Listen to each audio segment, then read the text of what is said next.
Now let us see the Prince of Batsmen in action, Don Bradman, just come to man's estate and already known as the most phenomenal run-getting machine the world has ever seen. Well, I was terribly proud of it, of course. Anybody's got to be very proud of that when you represent your country. It doesn't matter whether it's cricket or football or whatever it may be, you must be proud of it because it's vastly more important to represent your country than it is to represent yourself. But Sir Donald Bradman always represented both impeccably and typically never put himself first.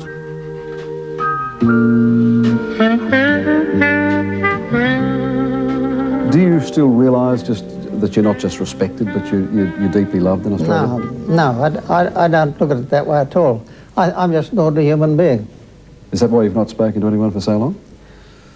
Oh, I've spoken to a lot of people, but not publicly. I don't like publicity of any kind. Never have done. I like it less as I get older. In 1996, Sir Donald gave this rare interview to Ray Martin.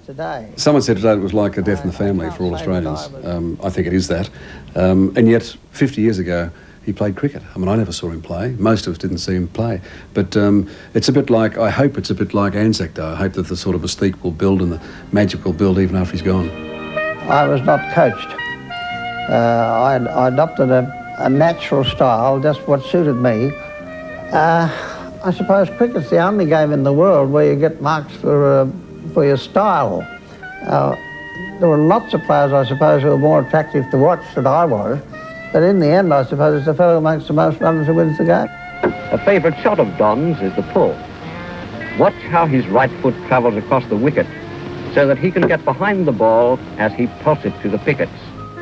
Before the bowler was running up the bowl, I'm not thinking, I'll score off this chap if he bowls me a bad ball. I think the mental attitude is important. You should be thinking to yourself, I am going to score if I can. Don Bradman. And he certainly did that. During his career of 52 tests, the Don scored a century in 29 of them. As the batsman, he is certainly plump forward. I can only express the gratitude of all Australians, and I know cricket lovers and people all around the world, in thanking him for what he did for us and thanking God for him. It's been a tough couple of years, and I think this is maybe a wake-up call to all the people who are playing cricket to play for the right reasons and to look for the future of the game rather than just their own needs. I think he's touched not just people who play cricket like myself, or not just people who play sport, but even people who don't necessarily follow sport all that closely still know who Sir Donald is or was, how great he's been for this country. Don Bradman was the man that really encapsulated the Australian sporting hero for so long now, for over half a century, and now that he's gone, I think we've lost probably our greatest sporting icon. I never wanted to become a professional cricketer. I wanted to play cricket because I loved it and because I enjoyed it, and not for a living. I think if I played cricket for a living, I would have lost the enjoyment of playing cricket.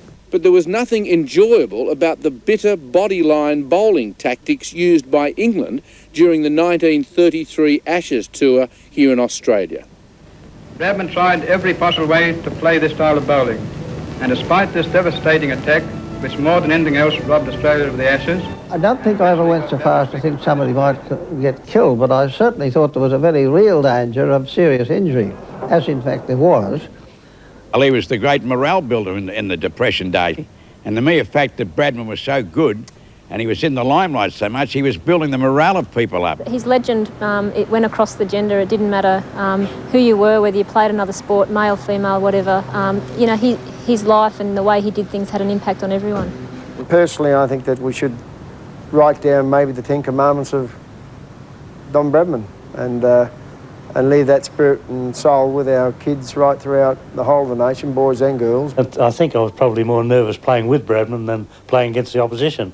That might sound strange, but he was 20 years older than me, and he was more of a father-like figure to me rather than a co-player. Cricket's got a lot to thank him for, and I think he's behaved so impeccably over the years, and I think people are very proud of him. Well, I think he was cricket. There's no doubt about that.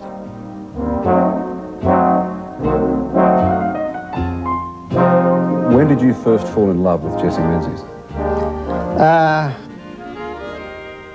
She was going to stay with us for 12 months to go to school. And we went to school together every day for the rest of that year. And that was when I fell in love with her, the first day. But the greatest love in Sir Donald's life was not cricket, it was his wife, Jessie, who passed away in 1997. Yes, it has a red flower. I think he's wonderful. But that's not so good, is it? He's wonderful, not as good as the most wonderful in the world. Could you have done all this without Jessie? No, no one in the world. No one in the world. She's the most marvellous woman who ever existed. And when she went, it was as though someone had pulled the rug out from under his feet, and he never recovered from it.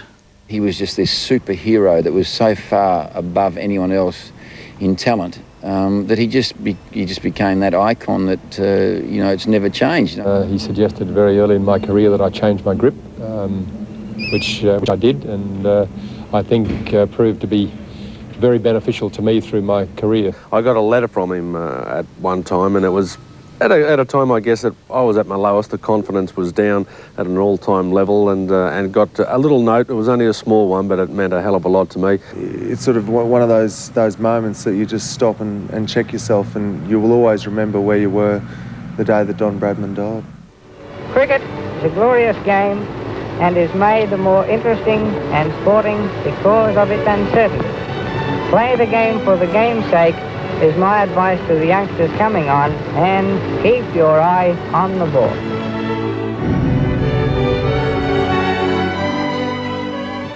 Advice from the master. And joining us now live here at the SCG is former Australian cricket captain and himself, one of the great gentlemen of the game, Richie Benaud. Richie, can you believe the amount of outpouring and emotion from Australians today? Yes, I can. I'm not surprised by it at all, because the older people went through depression years and the years after the First World War, and the younger people have seen all this happen, and they regard Bradman as the icon in sport. So yes, I can believe that. We're talking about, I guess, 3 or 4 generations, aren't we? 50 years since Bradman last played, and still you've got headline writers trying to fit in 92 point across the top, another Bradman question mark. Will we ever see his likes again? Never. You'll see a lot of very good players. The difference between Bradman and the others, to my mind, was that you have a lot of very good players, and some of them perhaps might be in the ratio of good, but the ones who are very good, Bradman was twice as good, because he'd had all the balance and the footwork and everything that everyone else had, did it twice as well. He truly was, he was almost a freak, wasn't he? Well, someone who practiced as a boy, a 7 or 8 year old boy, by throwing a golf ball against a water tank with a railing in front of it and then hitting it or catching it when it came back. That's hard practice rather than freak. Someone once wrote that poetry and murder lived in him together. Well, he did the latter to just about every bowler he faced. Yes, yes. And the poetry? Poetry in motion. He was brilliant. I saw him play. First Shield match I ever saw was here in 1940. I was 9 years of age. First Test was here, and Bradman played in that as well in 1946. And I made my own debut here in 1948-49. So this ground has a lot of meaning for me as well as for Bradman. Unique batsman, wonderful captain, but also no slouch as an administrator either. Ah, very good. He was chairman of selectors and a member of the board when I became captain. I became captain by accident because Ian Craig had hepatitis. Bradman, just before, the night before the Tide Test Series began, and that was the most wonderful Test Series ever, he asked permission to speak to the team. And that wasn't a thing as they might do now. Trevor Holmes might walk in and say, "G'day guys, I just want to sit down and have a beer with you." Bradman asked permission to go and talk to the team. I asked the team and then went back to him and said, "Yeah, that's okay, you can come along." And his message was that he wanted the players to attack and enjoy it. And he wanted the spectators to enjoy it, and the selectors would look in kindly fashion on those who did that. And the unspoken word was they'd look in unkindly fashion on those who didn't. They didn't. Now, of course, he retired a year before your first-class career started. How do you think you would have gone bowling against him? It was always a sort of dismay and not anger, but disappointment to me that I never got the opportunity to bowl against him. And I once voiced that several times to Keith Miller. And Nugget said to me, son, he said, a lot of us have one lucky break in our lives, and I think that was yours. And what was your reaction? I looked at him and Nugget just nodded and walked away. And then you really thought about it? I did. Richie, thank you very much for your time.